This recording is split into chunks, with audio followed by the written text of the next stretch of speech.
আপনার স্ত্রী যেটাকে আপনি ঢেমনি মনে করেন, আপনার স্ত্রী যেটাকে আপনি মাথা ব্যথা মনে করুন, আহারে এই স্ত্রীকে ইসলাম কি মর্যাদা দিয়েছে। 1400 বছর পূর্বে স্ত্রীর তো মান সম্মান বলে কোনো জিনিসই ছিল না। স্বামীর মৃত্যুর সাথে সাথে নারীকে দ্বিতীয় বিয়ে করার কোনো অধিকারও ছিল না।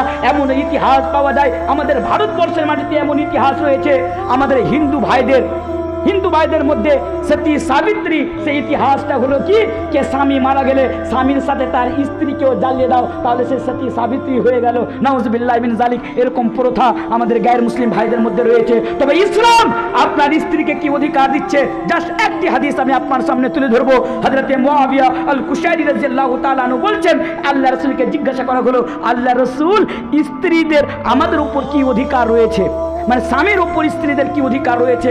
আল্লাহ রাসূল তখন 5টি জিনিসের কথা বললেন। আহা, কি সুন্দরভাবে স্ত্রীকে অধিকার দেওয়া হচ্ছে। 5টি জিনিস কি? 1 নাম্বার জিনিস, আনতুতিমাহা ইদা তাইমতা, মানে আপনার স্ত্রীকে ইসলাম অধিকার, এই মর্যাদা দিয়েছে যে আপনি যা খাবেন আপনার স্ত্রীকে তাই খাওয়াবেন। কথাটা ভালো করে বুঝবেন। আবার শুনুন আপনারা,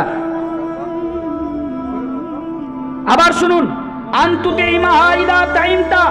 আপনি যা খাবেন আপনার স্ত্রীকে তাই খাওয়াবেন। বলুন তো সত্যি করে আপনি এই মর্যাদা স্ত্রীকে দিতে পেরেছেন? এ হক স্ত্রীকে আপনারা দিতে পেরেছেন? আমি আপনাকে বলছি, আপনার বিয়ে করা আজকে 40 বছর হয়ে গেল, 50 বছর হয়ে গেল, 60 বছর হয়ে গেল, সত্যি করে বলুন আপনি এই দায়িত্ব পালন করতে পেরেছেন? একজন লোক দাঁড়িয়ে আমার সামনে বলুন, একজন লোক দাঁড়িয়ে আপনি এই দায়িত্ব পালন করতে পেরেছেন? আপনি এই দায়িত্ব পালন করতে পারেননি। বলুন ইনশাআল্লাহ আজকের পর থেকে আমরা এই দায়িত্ব পালন করবো। ইনশাআল্লাহ, ইনশাআল্লাহ যা খাবো স্ত্রীকে তাই খাওয়াবো। ইনশাআল্লাহ বিড়ি খাই বেড়ি খাওয়াবো। ইনশাআল্লাহ। হ্যাঁ, এবার বলবেন না